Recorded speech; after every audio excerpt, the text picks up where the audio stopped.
Hello everyone, I'm Dr. Ravina and I have been graduated from Or State Medical University, Kyrgyzstan. I was getting so many queries from last 3 days and I got calls from my juniors, my colleagues, and now I got this 11 question series for you all. The most repeated questions I was being asked were I mentioned on my Instagram stories also. The first question from them was how much marks I got in my recall session. So after my exam, I was so much in tension, so I didn't recall anything.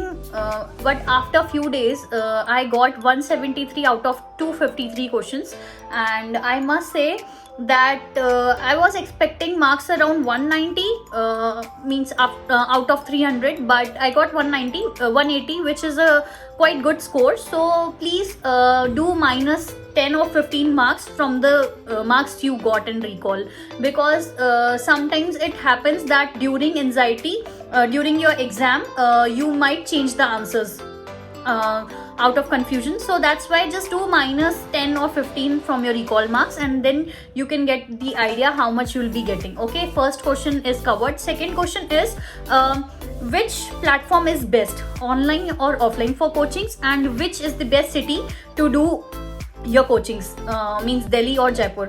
I did my coaching from Jaipur Miss Center and I did offline coaching, not online, because everyone is different, and my perspective is I can't, means in the initial stages I can't sit here and do the online coaching. For me, I thought that for me the offline is best, because the discipline is maintained. So that's why I did offline coaching, and after finishing my offline coaching, I did self-study at my home. You can also have a look how I studied. Okay, and Delhi is also best. Students who prepared from Delhi also cleared their exam. The students who did coaching from Jaipur, they also cleared the exam. So it's just the perspective of individual, how he is planning his next 6 months. Okay, and third question is what to write in sticky notes. So for example, I'll let you know. So these were my sticky notes and students were asking what to write in these. So for example, एक subject मैं लेती हूँ जैसे कि microbio, and ये मेरे लिए काफ़ी कंफ्यूजिंग चीज़ें थी, तो मैं इसको एक टेबल फॉर्म में छोटा छोटा लिख के मैंने एक ही में इसको सम अप कर लिया. So you have to merge so many things in a single sticky note. ये चीज़ आपको ध्यान रखनी है. जैसे आप देखेंगे तो बहुत ज़्यादा स्कैटर्ड नहीं लिखा है मैंने, बहुत ज़्यादा छोटा छोटा करके एंड एक ही जगह पे बहुत लिखा है. ठीक है, तो इस तरह से मैंने मतलब ये स्टिकी नोट्स लिखे हैं. जैसे फॉर एग्जांपल ये स्ट्रॉबेरी गॉल ब्लैडर, स्ट्रॉबेरी जिंजिवा, तो ये किस किस में मिलता है, क्या क्या है, and I have just made a list, complete list. ठीक है, तो इस तरह से भी आप कर सकते हैं. ट्यूमर मार्कर्स, ये सारे इनमें से वन लाइनर्स आ सकते हैं. वैसे देख सकते हैं आप ये सारी चीज़ें. ठीक है, delayed immunisation as per NTI, ये सारी चीज़ें मैंने इस तरह से इसको सम अप किया था. ठीक है, तो इससे आई गेस आप सबको थोड़ा सा आइडिया लग सकता है कि क्या लिखना है इन स्टिकी नोट्स के अंदर. सो गाइस, स्टिकी नोट्स वाला कॉन्सेप्ट कंप्लीट हुआ. फोर्थ क्वेश्चन, T&D क्या होता है. तो जो लोग मिस्ट में पढ़े हैं उनको इस चीज़ की नॉलेज होगी कि T&D means test and discussion वाला सीरीज. मिस्ट की तरफ से एक ऐप प्रोवाइड की जाती है आपको. अगर आप ऑफलाइन स्टूडेंट हैं तो एक ऐप होगी, उस पर आपके टेस्ट एंड डिस्कशन के जो वीडियोस हैं वो होंगे. जैसे कि हर ट्यूसडे मिस्ट टेस्ट लेता है, तो उन टेस्ट वगैरह के बाद एक सब्जेक्ट वाइज टेस्ट होते हैं. तो जो सब्जेक्ट वाइज टेस्ट होते हैं उसके लिए आप T&D सेशंस देख सकते हैं कि जो उस टेस्ट में क्वेश्चंस थे उनके क्या आंसर्स होने चाहिए एंड उसका एक्सप्लेनेशन, तो वो उस ऐप पे आपको मिलता है. तो वो बहुत ज़्यादा हेल्पफुल होते हैं, वो देखना बहुत ज़रूरी है, उसको स्किप मत कीजिएगा. क्योंकि कई बार कुछ क्वेश्चंस ऐसे होते हैं कि आपको ऐसा लगेगा कि यार ये एग्जैक्ट क्वेश्चन तो नहीं, बट हाँ थोड़ी सी लैंग्वेज चेंज करके वो आपके एग्जाम में कभी कभार हो सकता है. ज़्यादा नहीं बट हाँ होते हैं, तो कहीं ना कहीं आपको वो हेल्पफुल होंगे. एंड कॉन्सेप्ट्स टीचर्स उसमें समझाते हैं, तो आपको कॉन्सेप्ट्स क्लियर करने हैं अपने. ठीक है, उसके अलावा फिफ्थ क्वेश्चन है, करेंटली आप कॉलेज लाइफ में हैं, how to study now. Okay, तो सबसे पहले अगर आप लास्ट ईयर के स्टूडेंट हैं एंड अभी आज डेट है 10 Feb 2024 एंड आपको दिसंबर में एग्जाम देना है, तो आप यहाँ पे आ जाएंगे जून में. ठीक है। तो सबसे पहली चीज़ तो आपको ये ध्यान रखना है कि जुलाई में आपकी कंफर्म कोचिंग आपको लगानी है, अगर आप सेल्फ स्टडी नहीं कर सकते। अगर आप सेल्फ स्टडी कर सकते हैं प्रोप्लाडो मैरो से, so you can choose that option, but वो कोचिंग वाला और सेल्फ स्टडी वाला तो जुलाई या जून से सेशन स्टार्ट है। अभी के लिए आपको क्या करना है, अभी के लिए आपको सबसे पहले surgery, second is OBG, third is ENT, fourth is pedia, fifth is physiology. Okay, I know ये फर्स्ट सेकेंड ईयर का सब्जेक्ट है, बट फिर भी आई विल सजेस्ट यू कि एक बार फिजियो कर लीजिए। तो ये हो गया। इसके अलावा आई विल सजेस्ट यू आप PSM करिए, ठीक है। तो ये 6 सब्जेक्ट तो कंफर्म आपको करके ही आना है, surgery, OBG, ENT, pedia, physio and PSM, ठीक है। ये 6 सब्जेक्ट्स हो गए। इसके अलावा अगर आपको टाइम मिले, ठीक है, इसके अलावा जैसे आपकी क्लासेस होती है, ID की क्लासेस लगती है लास्ट ईयर में, तो जो टॉपिक्स मैम पूछने वाली है अगले दिन क्लास में, उसको आप उसी ऐप पे सर्च करके उसके नोट्स बना लीजिए, ठीक है, उसको पढ़ लीजिए और अगले दिन क्लास में टीचर्स को वो सुना दीजिए। तो उससे कहीं ना कहीं कुछ टॉपिक्स जो है वो आपके अच्छे से कवर हो जाएंगे, ठीक है। तो वो मेडिसिन के फॉर्म में भी आपका थोड़ा बहुत प्रिपरेशन हो जाएगा साइड बाय साइड। इसके अलावा MCQs वगैरह अभी के लिए आई विल सजेस्ट कि दिन के 10-15 MCQs अभी आप कॉलेज लाइफ में हो तो करो, ठीक है। ज़्यादा हेल्पफुल नहीं होगा यार वो चीज़ें यहाँ पे, जब आप पूरा 6 मंथ्स की जर्नी डिसाइड करेंगे, उससे आपका वो MCQ करना, वो प्रैक्टिस, वो रिवीजन सेशंस, वो तब हेल्पफुल होगा। तो अभी के लिए ये 6 सब्जेक्ट्स तो आपको करके ही आने हैं एट एनी कॉस्ट, ठीक है। इसके अलावा अगर आपको टाइम मिले तो आई विल टेल यू क्या क्या आप और कर सकते हैं, ठीक है। इसके अलावा आप फार्मा कर सकते हैं, ठीक है। इस बार फार्मा के काफ़ी अच्छे क्वेश्चंस थे, ठीक है। फार्मा आप कर सकते हैं और मैं आपको बोलूँगी छोटे छोटे सब्जेक्ट्स जो होते हैं ना 5-5 मार्क्स के, जैसे डर्मा है वो फ्लक्चुएट नहीं होती, डर्मा कर लो आप, ठीक है।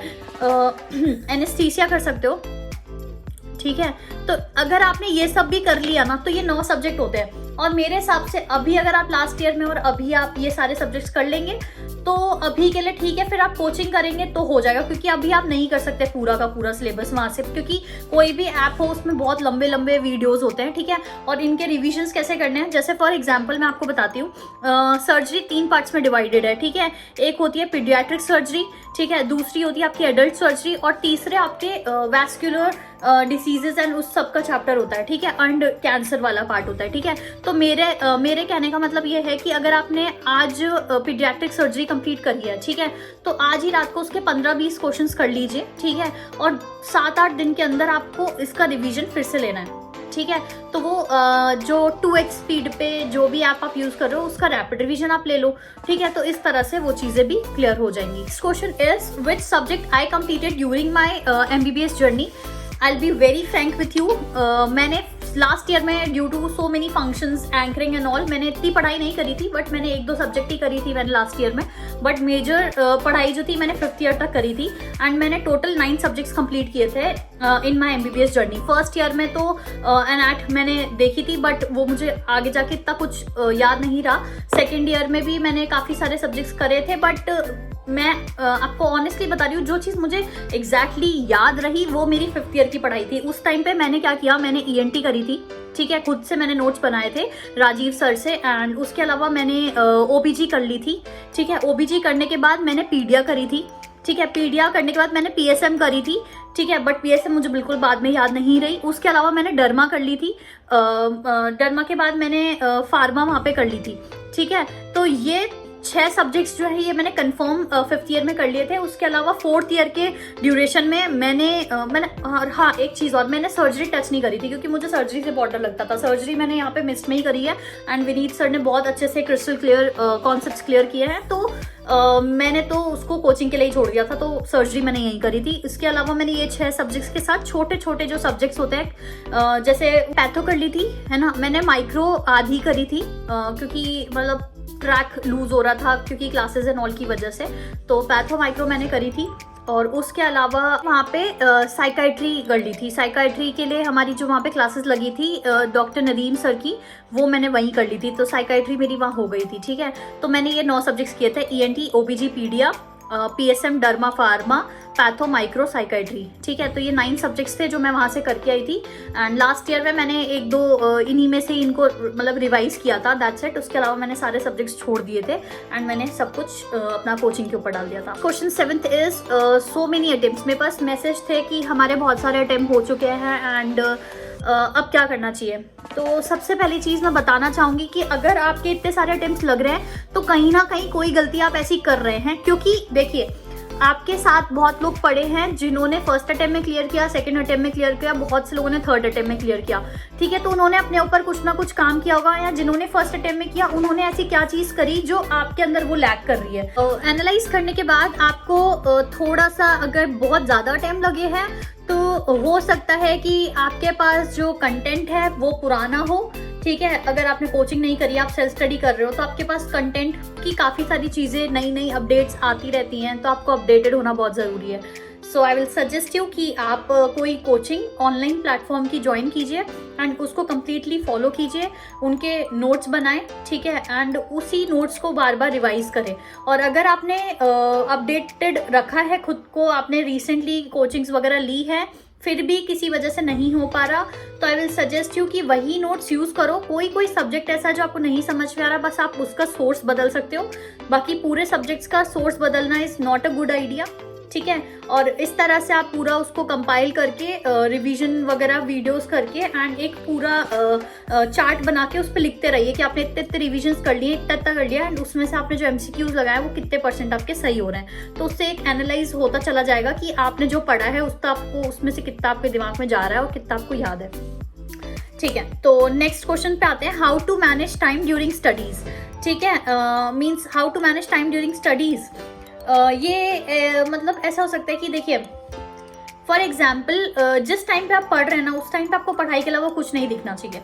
जैसे बहुत से बच्चे ओश से होंगे, तो ओश में एक अच्छी लाइब्रेरी है अरवान स्कीम है, ठीक है। और भी जो लोग जहाँ भी यूनिवर्सिटी में पढ़ रहे हैं, आप लोग के वहाँ पे लाइब्रेरी होगी, ठीक है, आप उसे ज्वाइन कीजिए, ठीक है। और वहाँ पे जाके आप अपना दिन का 2 घंटा तो एटलीस्ट दीजिए उधर जाके, ठीक है। और कॉलेज में भी कई यूनिवर्सिटी में लाइब्रेरी होती है, तो आप वहाँ पे जाइए और 2 घंटे का कम से कम वहाँ पे डेली का वो बनाइए गोल कि आपको 2 घंटे देने ही हैं कॉलेज और सारी चीज़ों के बाद। और जिस दिन आपकी छुट्टी है तो उस दिन तो आपको थोड़ा और देना है अपना टाइम पढ़ाई में, ठीक है। और उस टाइम पे आपको कोई भी मतलब चीज़ें जो डिस्ट्रैक्ट कर सकती हैं, जैसे आपका फ़ोन है ना, उसको साइलेंट पे और फोकस मोड पे लगा दीजिए, मेरी बात मानिए, क्योंकि जिसके भी कॉल्स आएंगे ऑटोमेटिकली कट हो जाएंगे।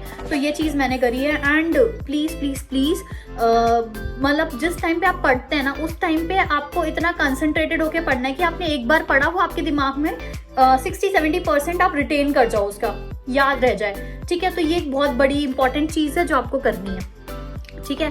ऐसे करके आप काफ़ी सारी चीज़ें मैनेज कर लेंगे एंड कॉलेज के साथ भी अपनी 2-2 3-3 घंटे की पढ़ाई मैनेज कर लेंगे, ठीक है। नेक्स्ट क्वेश्चन है, during study should we use social media. देखिए कॉलेज लाइफ तक तो मैंने भी बहुत सोशल मीडिया यूज़ किया। आई वॉज ऑन इंस्टाग्राम, मतलब आप बहुत लोग कनेक्टेड थे मेरे से इंस्टा पे, तो I was so much active अपने कॉलेज के डेज में। बट जिस दिन से मैंने अपनी कोचिंग स्टार्ट करी, आई मस्ट से 10 जुलाई से मेरी कोचिंग स्टार्ट हुई थी, विद इन 2 और 3 डेज मैंने अपना इंस्टा बंद कर दिया था हाईएस्ट रीच पे। मेरे काफ़ी सारे वीडियोस वायरल हुए, 4 मिलियन की रीच पे आके मैंने अपना इंस्टा बंद किया है। तो जब मैं कर सकती हूँ तो वाई कांट यू, ठीक है। तो ये चीज़ ही मैं आपसे बोलना चाहूँगी कि अगर आप प्लीज़ अगर आप अपनी प्रिपरेशन स्टार्ट करें तो आप प्लीज़ अपना सोशल मीडिया को बंद कर दीजिए। So 9th question was also covered. 10th question is should we change the source or not if this time you didn't clear the FMG. I will suggest please if you took the coaching then there is no use of changing your sources, because एक बार आप photogenic memory बना चुके हो अपने 19 subjects की and फिर से नए टीचर्स से नए मतलब कॉन्सेप्ट सेम रहेंगे बट नए तरह से सीखना, नए नोट्स, तो थोड़ा सा हिंडर करेगा और बहुत दिक्कत आएगी। सो अगर आपने कोचिंग करी है तो please don't change your source, but अगर आपने कोचिंग नहीं करी, सेल्फ स्टडी का डिसीजन लिया था, देन आई विल से कि आप कोचिंग ज्वाइन करो। बहुत सारी कोचिंग हैं but I did miss, so I will suggest that only, ठीक है। And now what else, Now last question is how I managed to pass in my first attempt in spite of so much distractions during my college life. तो पहली चीज़, बहुत लोग सोच रहे होंगे कि यार इंदी ने तो इतने सारे वीडियोस बना के डाले and she was indulged in anchoring, she was so active in so many activities in the college going on. कभी I was indulged in olympiads, I was indulged in parties, I was indulged in I can say I was just enjoying my college life so much. कोई इंसान अगर versatile है then he or she is having the plus point. कई बार बहुत से लोग multi talented होते हैं and multitasker होते हैं, तो वो एक ही इंसान बहुत सारे काम कर सकता है. जैसे at the same time he or she can be best at any activity, for example anchoring, for example dance, for example studies. तो कभी भी ये नहीं सोचना चाहिए कि कोई इंसान अगर एंकरिंग में अच्छा है, कोई इंसान अगर डांस में अच्छा है, कोई इंसान अगर सिंगिंग में अच्छा है, तो ही और she can't be best in his और हर स्टडीज़. ऐसा कभी नहीं होता है. तो ये मिसकॉन्सेप्ट भी आप लोग दिमाग में मत रखिएगा. एंड हाउ आई पास्ड, ये वाला डाउट बहुत लोगों के दिमाग में है, तो मैं पहली चीज़ क्लियर करूँ. देखो, ज़रूरी नहीं है ऐसा कि अगर आपने कॉलेज लाइफ में इंजॉय किया है तो आप क्लियर नहीं करोगे. कॉलेज लाइफ के बाद जो 6 महीने होते हैं ना, उसमें जो डेडिकेशन आपने दिखाई, उसमें जो कंसिस्टेंसी आपने दिखाई, that will change your game.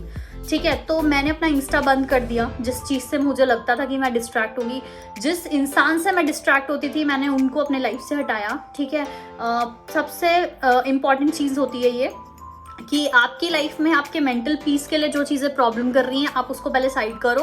And आप अपने दिमाग को लेकर बिल्कुल क्लियर होने चाहिए दिमाग से कि यार आपको करना क्या है. अगर मैंने सोच लिया कि मुझे कोचिंग करना है एंड आई ट्रस्ट मिस्ड, ठीक है, क्योंकि मेरे सीनियर्स का भी उसी से ही हुआ, बहुत सारे सीनियर्स का, बहुत से लोग मिस्ड में हैं तब भी नहीं हुआ, बट हर किसी का कुछ ना कुछ लैक हुआ है जिसकी वजह से ये दिक्कत हुई है.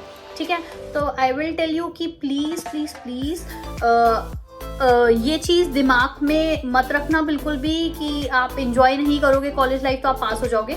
You have to enjoy that life. आपको बाद में जाके बहुत रिग्रेट होगा अगर आपने अपनी कॉलेज लाइफ को ऐसे ही जाने दिया. बाद में लगेगा कि लाइफ ख़त्म होती जा रही है FMG के बाद भी, ठीक है, या FMG से पहले भी. तो प्लीज़ प्लीज़ प्लीज़ इंजॉय भी करो, साथ में थोड़ी बहुत पढ़ाई भी करो.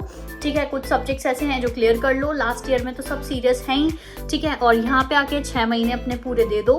ठीक है, एंड जैसे ही मैंने, आप देख सकते हैं, मैंने मेरे मॉम डैड की फ़ोटो लगाई है, मैंने हनुमान जी की फ़ोटो लगाई है यहाँ पे अपनी स्टडी टेबल के सामने. इनसे मुझे डेली मोटिवेशन मिला है. तो I will also suggest you कि आप भी यहाँ पे आके 6 to 7 मंथ्स की कंटिन्यूस कंसिस्टेंट हार्ड वर्क से अपना गेम चेंज कर सकते हो. प्लीज़ कोई भी आपको इश्यूज़ हो, कोई भी डाउट हो, आप मुझे कमेंट बॉक्स पे कमेंट कर दीजिए. एंड मुझे पर्सनली आप टेक्स्ट कर सकते हैं इंस्टा पे. And please please hit that bell icon and subscribe me on YouTube also, and do follow me on my Instagram handle Dr. Ravina Ahuja, and or you can say Dr. Moody Ravina. ठीक है, तो मिलते हैं next video में. And all the best everyone. Bye.